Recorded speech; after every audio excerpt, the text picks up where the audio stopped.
Hello and welcome back to the Advancing Healthcare Innovation Show. I am your host, Michael Stamatinos. And if you're new to us, we are just super excited to have you here because we're having some incredible conversations with some phenomenal leaders that are painstakingly reshaping the future of healthcare. We're really passionate about a few different areas. We're passionate about innovation, leadership, access, and innovation adoption. And if it's your first time tuning in, welcome. Let me just sort of tell you a little bit about what we're really trying to do here. So our focus is on bringing real stories of innovation to life, not just the wins, also a lot of the learnings and highlighting the people that are really truly innovating, on the front lines within our space and just giving them the opportunity to share their story and stories with with our community, ultimately with the world. So we've got an amazing action packed here. If you haven't had an opportunity to check out any of our historical interviews, wherever you are now, just hit the subscribe button. If you're watching this, if you're listening to this, hit it so that all the other new interviews come directly to you. So today's guest is someone who lives at the intersection of clinical insight, technical expertise, and entrepreneurial drive. Dr. Joshua Tamayo-Sarver, he's not just a physician or an innovator. He's sort of a rare kind of leader who understands the full arc of healthcare transformation, from the realities of emergency care to the strategic front lines of venture and innovation. He's the vice president of innovation at Inflect Health, and he's helping how to reshape how health systems think about partnerships, investments, and product development. And he's doing it in ways that actually get adopted. With 5 patents and over 20 peer-reviewed publications, Josh has consistently built and deployed solutions that don't just sound good on paper. They actually work in the real world. And his work has been featured everywhere from Stanford Business School and the American College of Healthcare Executives to podcasts like Becker's and Bright Spots in Healthcare. He also happens to be a practicing emergency physician, a PhD in epidemiology, and someone who understands that real innovation in healthcare, it's not just about the tech. It's about people. And today we get the chance to talk about what works, what doesn't, and how to build solutions ultimately that matter. So let's get into it. Josh, it's great to see you. Welcome to the show. Oh, thank you so much for having me. And that's a hard billing to live up to. So hopefully we'll get past the shock and disappointment early. It's all good. It's all good. I want to start out with just maybe something a little bit different. When you're not in a healthcare setting, let's just say you're in a backyard cookout barbecue. I'm a big griller. That you're at a neighbor's house. How do you explain what you do without losing people, in the first 10 seconds? Well, so, that's assuming I've done it successfully without losing people in the first 10 seconds. So normally I tell them I'm an ER doctor because they can relate to that. And then if it's more interesting than that, because I'm kind of introverted anyway, uh, then then I say, I try to find new products and bring them to life in Hmm. healthcare, Okay. which is kind of glossing over what it is, but otherwise I just lose people. I haven't figured out a way to say that well. Yeah, no, for sure, for sure. When I think about you just have such an interesting, I'd call it a very rare path. EMT, MD, PhD, investor, builder. Can you maybe even just sort of take me back to the moment where uh, you realized that perhaps your calling wasn't just about the things that were happening inside of the four walls of the hospital? What was that like? Yeah, so I guess I would like to say that I had like this great plan, and like this mastermind plan of how this would all come together on this path. Um, but I didn't. It just kind of the world smiled upon me a lot. So I think the biggest career pivotal moment was when I was 16, because two things happened in that same year. One is I volunteered in an emergency department, Mhm. and like my first shift as a volunteer, cleaning out the trash cans and stuff. I'm watching Right. the doctors and stuff. I'm like, this is so cool. And they get paid for it. You can like do this for a living. I thought that Mhm. was like amazing. Now I was in the small rural ER, so it was a little different than once I got to the urban environment. Yeah. And then the other thing when I was 16 is I was doing programming back then, and I wrote a program that helped therapists do billing, right? It Nice. was in Microsoft Access with Visual Basic. This was pre like anything. This was 1991. Um, and someone paid for it. And I was like, wait, I get to program and have fun and create crap and people pay Yeah, for it? Like, this is yeah, amazing. yeah. And so I think those kind of set me on those two trajectories, which oddly enough, 40 some years later is still doing. That's pretty phenomenal. Well, listen, that sounds like at 16, you weren't just able to build it, you were able to solve it. You're more importantly, you're able to sort of sell the outcome, sell the solution. Yeah. And I think, Despite being quote unquote introverted. By the way, the best salespeople, the best visionaries that I've ever come across they were all, introverted. oh, I appreciate that. Yeah. So I think that actually did start to teach me that no one actually cared about, what cool tech you did. They just wanted to know, did it make their lives easier or not? And did it Yeah. accomplish what they tried to accomplish?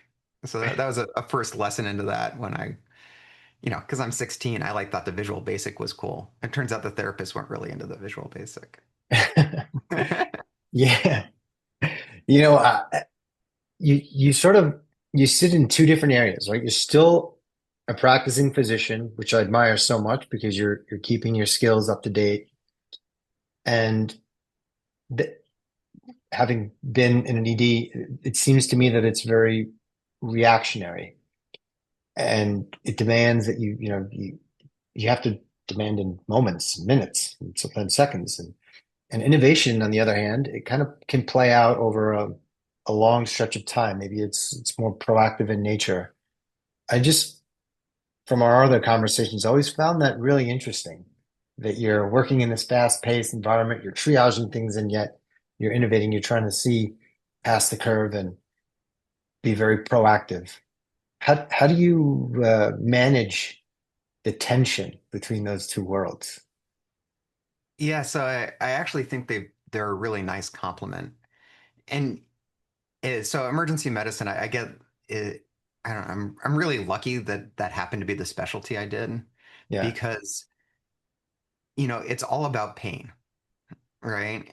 And so if if the system is failing you for whatever reason, maybe that's because it doesn't work on your time horizon because you're having a heart attack, or maybe it's because you've had diabetes for 40 years and you are just so sick of getting up 30 times to go to the bathroom every night and pee. Um, One way or another, it's like you've been failed, and so you have the pain of that failure. You're frustrated. You end up Yeah. in the ED. And if you're a provider, you're dealing with those frustrations on the patient side. So people who are delivering care through the ED tend to be frustrated, right? That they Hmm. can't fix this problem, whether that's me as the ED attending, or when I call the cardiologist and say, hey, you need to wake up at 2 a.m. to come fix either your patient or this heart attack needs to go to the cath lab. Either way, it's like you have like, front row seats to the pain of the world. And the nice part about the ED and the time frame is it is reactive in a lot of ways. I mean, we try to be proactive and prepare for things, but it's still like anytime anything and anyone walks through the door, it's me to deal with it. Um, but the time horizon of that, like, you come in with a dislocated shoulder, I put your shoulder back in. That's really satisfying because I get to like start something and finish it. Yeah. On the innovation side, that view into where the pain and frustration in the world really is incredibly helpful because I'm actually doing the same thing. I'm trying to fix that dislocated shoulder. It's just the time horizon is more like months, years, decades, lifetimes, right? But it's Yeah. it's the same sort of like, I'm driving towards putting that shoulder back in. That's fascinating. A fascinating point of view. You've probably seen some amazing things and some crazy stories, and I think maybe every now and again you meet a patient whose story it sticks with you. Not because of what went wrong, medically or something like that, but because of like maybe what broke around them. So you said something that stirred something in me. Can you maybe share a story of one that sort of still anchors you, in the work that you're doing day in and day out? So the frustrating thing for me is if someone comes in and they're full arrest, meaning, no heartbeat, no breathing, and me and the team, and we're able to get you know, the heartbeat back, um, and then I admit them to the ICU. Well, they're still unconscious. At that point, I've intubated them, probably put in a central line. So, it's still kind of it's human, but it's not a human who's able to articulate. And you kind of get this cynical viewpoint that I admit them to the ICU, but they probably died. And did I really do anything for the world, or did I just waste resources? Mm. And so it can get pretty tough. I had this experience a few years ago where I had this 10-year-old girl come in with a broken arm, right? Mhm. That in itself is not exceptional. And I went in to see the family. I'm like, oh, here I am. And, this is what we're going to do to put the arm in. And they say, we remember you. And I was like, that's usually not good, right? Like, no one actually wants to see me once, let alone twice, to be in the emergency department, right? Like, Right. no one, Right. because they're like, I'm having such a great day. Why don't we stop by the ER and try and catch something contagious? So, I'm like, oh, geez, what happened? And it turns out I had seen that same patient when she was a month old as a full arrest Whoa. and got her back. And then 10 years later, I took care of her broken arm. And, when the team and I saved her when she was a month old, right, she would otherwise been just a SIDS casualty. Um, Wow. I just assumed that nothing, that she probably died in our PICU, right, or NICU. And it turns out that she Wow. became a healthy, amazing young woman, young girl at this point, who was playing soccer and broke her arm. And so they sent me like a bottle of wine, and in their minds, I'd actually saved her life and changed that trajectory dramatically. And so that's the one that I go back to remind me like why it's reasonable to deal with another intoxicated person who's spitting at me. The contrast of being on the job and being in there, Yeah, because sometimes you and get to actually, like, I didn't save the world, but there was a little ripple there for me being there at that time. for sure, for sure. You know, uh, as I introduced you and the work that you and the team at Inflect are doing, you've seen a great deal of tech that's been deployed into um, not so great systems. Hmm. And just wondering if you can tell me maybe about a time when something that really looked promising on paper, um, however, completely missed the mark, in the real world. How do you process those types of situations? What do you learn from them? Share a little bit more if you can. Yeah, I think um, one of the ones that I talk about frequently because it was my own mistake and because I loved it so much and it was just wrong was In the words of Bob Ross, there's no such thing as mistakes, they're happy accidents. yeah, yeah, tell that to your investors. Um, Yeah. so yeah, so the team and I, we developed, this was actually, we patented it. It was an ML algorithm that, now we'd call it AI because it sounds fancier, Yeah. from 2015. And it identified major acute coronary events. And it was really cool. So from the time you showed up in a clinic or the ER, wherever, the model ran, and we were pulling about 300 features from the medical record. And with that, we Mm, could identify with an area under the curve of like 0.98. It was incredible, um, at least in 4 hospitals where it was. It was just amazing that we could identify what your risk of acute coronary event or major acute cardiac event in the next 30 days was, just from you showing up, right? Like wow. it was amazing. And I was like, oh, this should really help figure out, who needs close follow-up and who not so much. And right, like I thought, oh, this was great.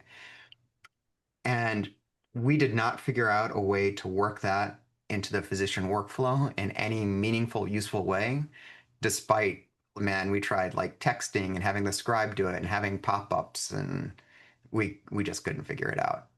Mm, And I think, the message is that unless your incredible insights, and this was such a beautiful model, which, the statistician part of me just like fell in love with, is why I love this thing so much.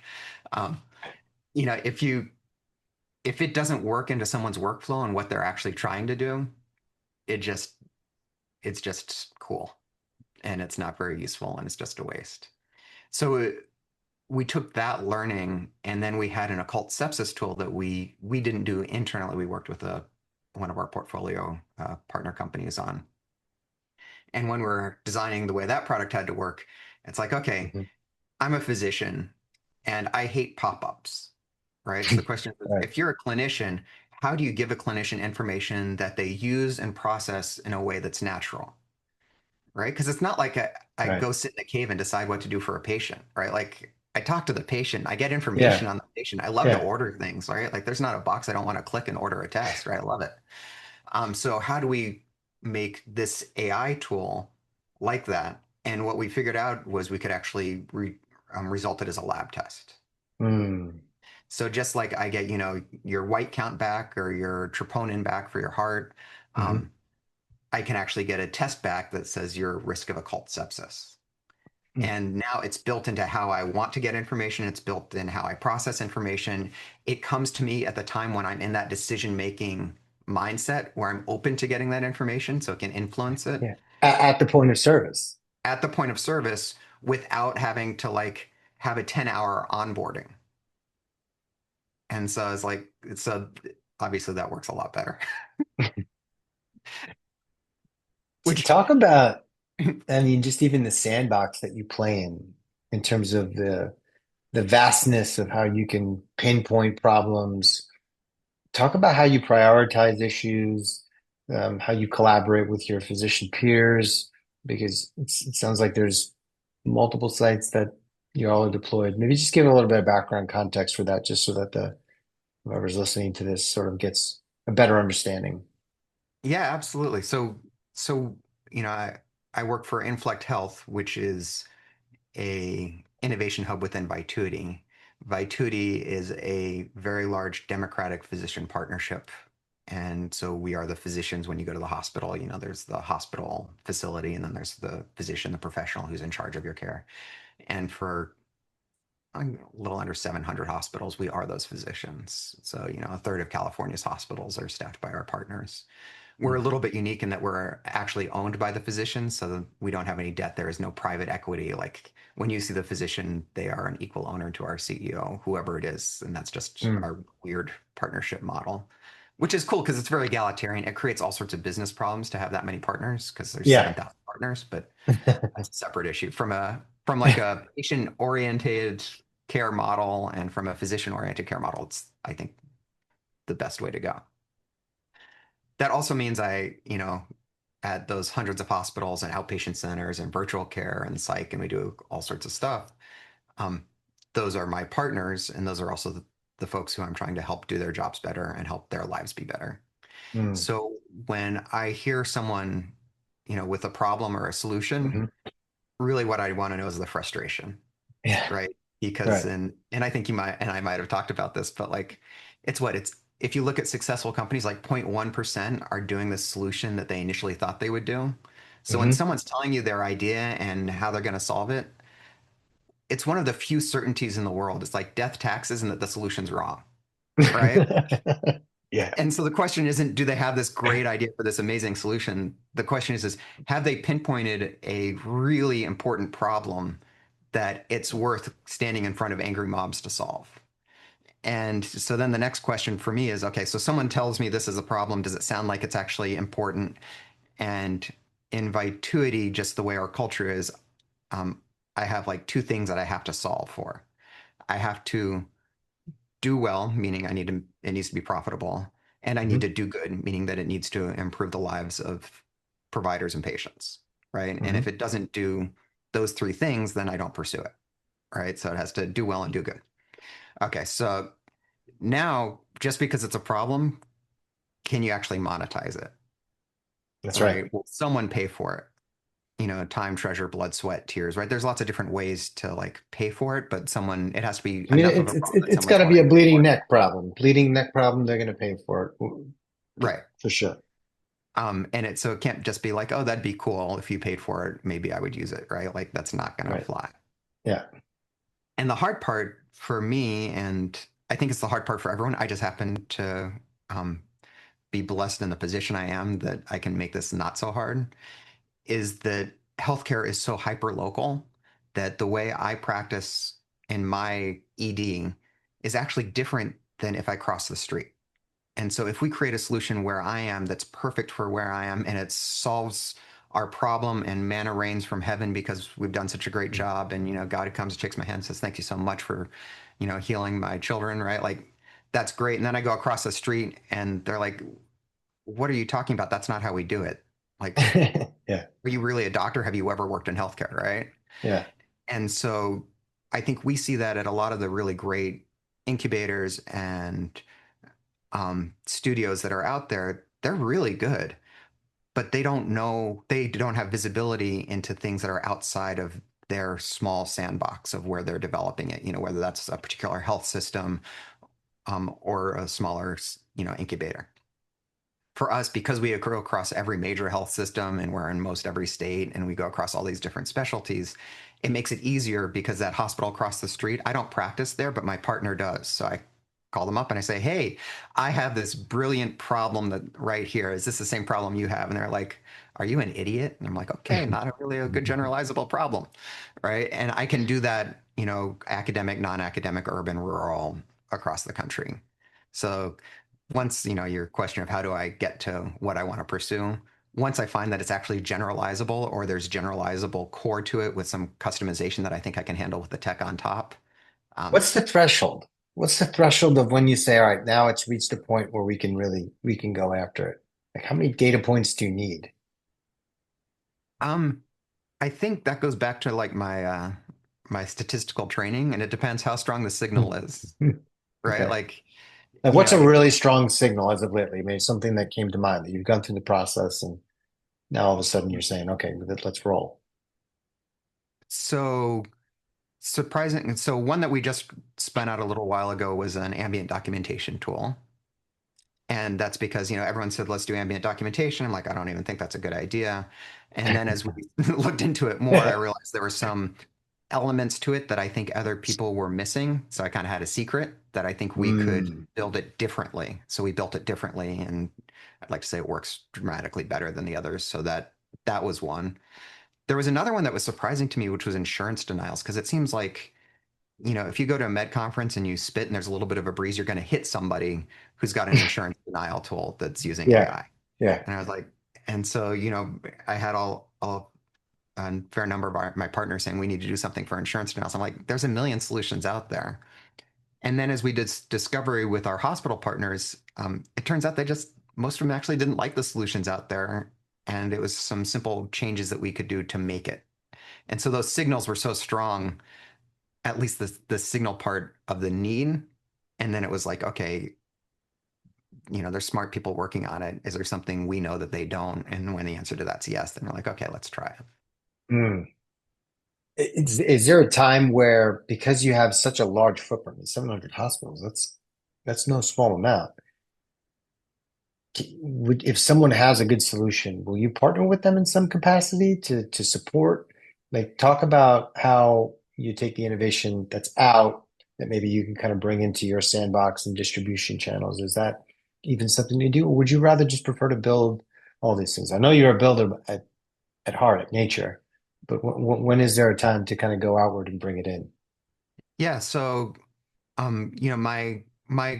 my mandate from Vituity is actually to make the Vitans, all these partners out there, um, to help them do their jobs better, not be so burned out, enjoy what they do, and deliver better patient care Mm, and make patient lives better.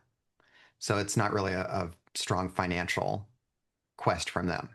So if there's someone external who's already doing that and we can just be a customer, then that's a great day, right? mm, Like I don't, there's plenty of things to build. I don't need more.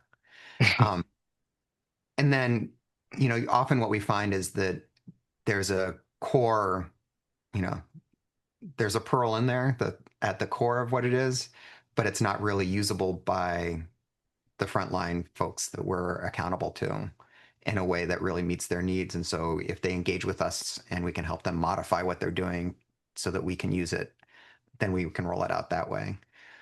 We have a great channel, but we don't actually do any selling or reselling. mm, So, if you brought something to me that was amazing and I was like, oh, I think my providers would want this, then I can put that in front of my providers and say, hey, look what we found. And they'll take it to their hospitals, who are often the decision makers if it's a hospital-based practice.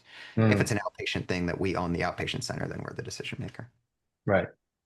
You mentioned on the ambient stuff, what and the secret sauce that you guys have deployed. What's been sort of some outcomes as a result of that across some of the sites? What has that meant for some of your partners? Yeah, so the the outcome that's most important to me is the amount of time savings and job satisfaction and uptake. And so Mm, for us, we, our solution doesn't like take a note for you. It actually does the entire document so that you don't actually have to do the chart. You just have to approve the outline that it gives you, and then we have a method so that it doesn't have any hallucinations, right? It gets to zero hallucinations.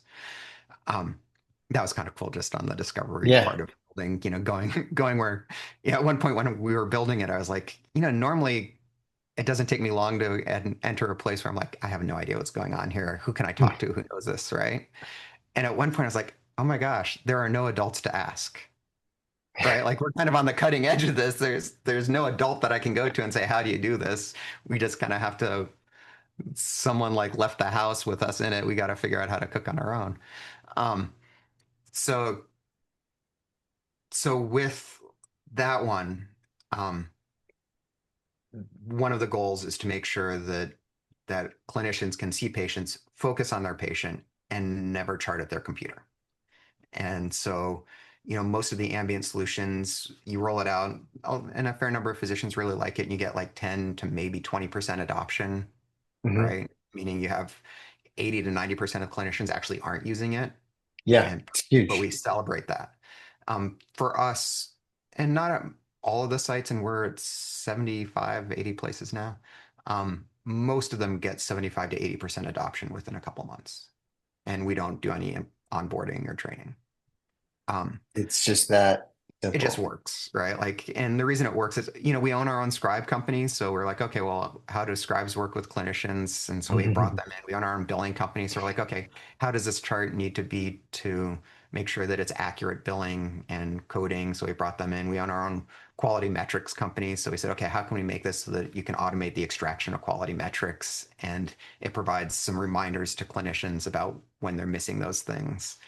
And then, we have our malpractice company. So I said, okay, how do we actually construct this document so that we minimize the medical legal exposure and ensure that when it is something high risk, we help ensure there's a cognitive pause on the Yeah. part of the clinician for better quality. So, I was in a very Yeah, you have a lot of position to be able pieces to to pull the all those puzzle. things. There's a lot of alignment there that isn't. I'll just say that that's not so typical for, a startup. I mean, the fact that Right. you have those assets lined up in that way, that just creates a whole lot of momentum. Yeah, and then when we roll it out internally, we get an immediate ROI, and if we don't, then someone's going to fire me, right? Like we get that immediate ROI because it works. And so we found How long does it take to build something like that? I mean, how fast are you moving? it depends on what it was. So for that one, I started it in October of 2023. My first pilot was April 1st, because you got to do it on April 1st, 2024. And then by November, December, we had a couple thousand providers on it already, and we've had over 1 million, 3 million charts go through it now. Um, That's a so great outcome. yeah. That's a great story, and it's only going to continue to gain momentum. So as Oh the yeah, more clinicians that start using it, it just that network effect probably makes it even more valuable for people to use because it's such a mainstay. They can't imagine going back to the old way. Like oh no, there'd be there'd be a mutiny. well, and it's also, it just changes fundamentally how you practice so much. Mm. So, the way it works is I talk to you and ambiently it records it and it does my HPI and your past medical history and your exam and stuff because I talk it aloud while I'm talking to you. And then I actually don't chart again until I have all your results back. And now I go and I just talk to you about your results. And it listens, and based on what your diagnosis is and what the workup I did was and what the results were and my interpretation of those results. If someone tells you all that, you know what their differential was and what their decision making was because I'm sharing my decision making with you as the patient. Yeah. Actually, I'm also sharing it with my documentation system. So then it can just document my decision making because I've talked to you about it. And so it just changes the way I practice so much, and I get to talk to my patients so much more that I actually feel like a good doctor. So I would hate to Mm. go back to having to take care of the computer so much again. Yeah. There's a lot of talk about clinician-led innovation. What about those clinicians that aren't fortunate enough to be in one of your 700 facilities? What do you say to them? How do they continue to innovate, push the envelope to make things better? What's maybe some tactical advice that they can take, away from this conversation? If they're not a statistician, if they're not a developer, they're not a builder, they just treat patients. Um, Yeah. So let me can I answer that in two ways? please, Um, it's okay. your So the episode. You can do whatever you want. oh my gosh, yeah, you want to be careful with that one. Um, you've never heard me sing, and you'll have unsubscribes like crazy. Um, It's one thing we know you can't do Mercy. now. Thank you for sharing Yeah. that. Um, so I think, as a clinician, you bring a lot to the table, and to the extent that you can understand another perspective more, that really um, that really amplifies what you can help someone with. And so, I say that I'm exceptional because I have multidimensional mediocrity, right? Mm, So I have suit, scrub, geek, and quant, right? So suit because I've been managing physicians and in the business of healthcare for 20 years now. Scrub because I am still practicing, and it's not like I say, oh, I remember what it was like practicing 5 years ago, 10 years ago. Tonight I actually have a 6 p.m. to 4 a.m. shift, so I'll be in the ED this evening. Nobody wants to see me, but if you're out there, hey, don't Stop on stop by and say by. hi unless you really need to. So that's the suit scrub, the gink, because I was a software programmer, so I know what it's like to do feature complete, deliver it to the client saying, it now does all the features required. And they say, this is nothing like what I wanted. What were you thinking? Um, I know what that's like, and I've led IT programs. And then quant because of the PhD in stats, right? So I've gone deep enough in each of those that I can take that perspective and know what that life is like, so I can speak that language in a way that resonates and Yeah. see where that is. But I'm mediocre in all of them, right? Like anyone who does any of those full time, they're just a smarter. They're going to be much better than I am. But there aren't very many people who go across all four. So I would say, if you're a clinician, what else do you bring to the table besides, being in the pit and seeing patients, Hmm. which may be nothing, in which case, Hmm. you can develop something. Hmm. And then the second way to answer that is healthcare is kind of interesting because, you know, when you drive a car and Right. the car is kind of like, you're like, oh, I don't really like the way the steering wheel feels, Hmm. right? You don't go and do a startup to make better car company. You don't say, I'm going to start my Hmm. own car company or I'm going to start my own steering wheel company. Right. Right. But in healthcare, when you're frustrated by something, people are like, oh, well, I've had an appendectomy. Someone's Mm. taken my appendix out. So I think I'm pretty qualified to know how to do a better appendectomy. Hmm. It's kind of weird. Yeah. And people go with the startup and the VC's like, oh, yeah, well, they have a great passion story about this. And I'm like, yeah, but they don't understand what they're trying to fix. They just know from the user experience, right? Right. So it's kind of like Right. the UX designers feel empowered or feel capable of changing the underlying software, which is a Right. weird dynamic that we encounter in healthcare. That's a long way of saying that if you're a clinician, you know what that underbelly looks like. You know how the sausage is made. You are a great partner for that person who's passionate Hmm. about changing it. Many Yeah. of them won't listen, and what are you going to do? So it's not a great partnership there. But there are Right. plenty who would be open to that feedback and would really benefit from taking that. They're so smart. They have so much drive, right? They just need to know a little bit where that ignorance is, or in terms of the things that they don't know. And as a clinician, you're in a pretty good place to be there. Mm. Before we wind down, I want to go through just you said something that really triggered me around just intuitiveness and resourcefulness. I'm going to kind of maybe toss out some rapid fire questions and maybe you can give just a reply. I felt old when I said this to someone a few weeks ago. I mentioned the show MacGyver. Oh, you must have MacGyvered that. And they were Uh-huh. like, what's MacGyver? And I was like, wow, okay. What's like the most creative fix? What did you MacGyver? You know, what's like a MacGyver move that you pulled off, in the ER? Oh, that's a good question. Like Foley catheters, they have a balloon on the end, so you can use those for a million different things. Okay. Um, I think the one where I felt most like I don't know, studly was Mhm. I had an elderly guy who came in and had a tension pneumothorax, which is where there's air filling outside the chest and it compresses Mhm. everything in the chest. So then the heart doesn't beat anymore because there's no room for it. There's too much pressure. And so they're like dead. And so he was working on the being just dead thing. And the way you fix that is either with a needle, which kind of works, but not that great, or with a tube. Mhm. And so my staff was having trouble finding a chest tube. And so and they didn't find the chest tube kit. They couldn't find, you know, the type of forceps, which is kind of like scissors with a blunt end that you use to push through the muscles in between the ribs to open it Oh, up. And so I'm like, well, I got to do something. And I was able to actually get my finger through there to open it up, and then the air comes out and they get back in. And I felt pretty studly with that one. that's totally a MacGyver move. That's amazing. Yeah. Yeah. Uh, That actually had a oh, good outcome too. The guy did fine. And they did yeah. eventually find the chest tube and I could put in a real chest tube rather than my finger.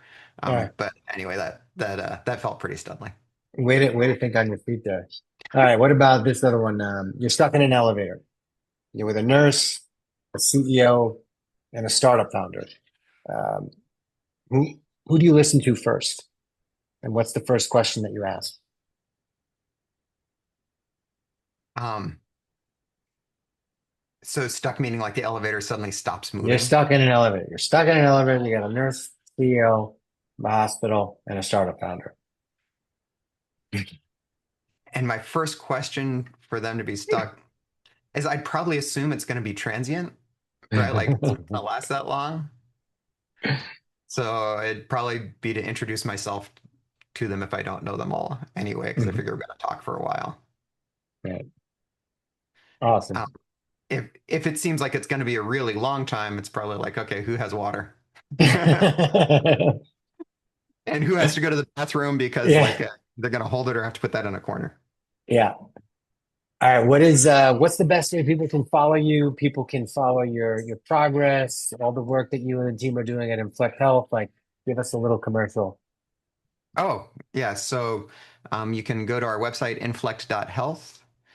You can go to Vituity's website, vituity.com, which is Vituity.com. And I'm on LinkedIn with just my name. And I post thoughts of more or less insight, generally once or twice a week, and Hmm. on Medium and or Inflect. And then I will point to them on LinkedIn. Awesome.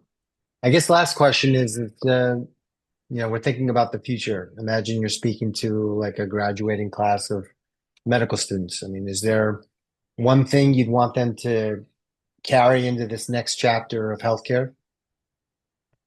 Yeah, I would say that I believe AI is going to change the way that we deliver medical care, and I think it's going to do it for the better.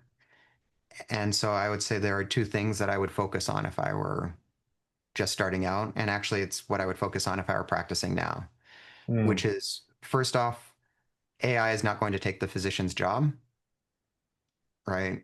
Right. If you, I guess Bill Gates recently thought that's, a couple years off, but AI, Dartmouth in 1956 had the Dartmouth conference that summer where modern AI was born. They thought they were going to have generative AI by the end of the summer, and those were the smartest minds together then. That was 1956. They kind of missed that date a little bit. So people have been saying that for truly 75 years.